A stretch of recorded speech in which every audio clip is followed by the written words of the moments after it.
Nachádzame sa v stredisku opätovného použitia v meste Šurany a pán Suchán nám povie, čo je jeho cieľom. Takže my sme vybudovali stredisko opätovného použitia za účelom dať veciam, ktoré majú ešte stále nejakú hodnotu, druhú šancu a predchádzať tak vzniku odpadu, ktorý by inak skončil na skládkach komunálneho odpadu, teda čomu chceme predchádzať.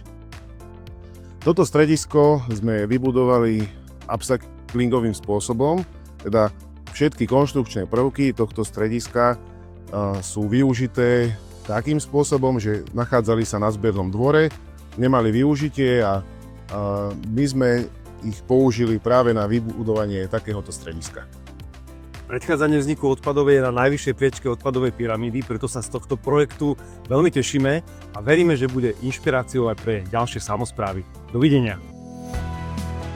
Toto sa mi páči.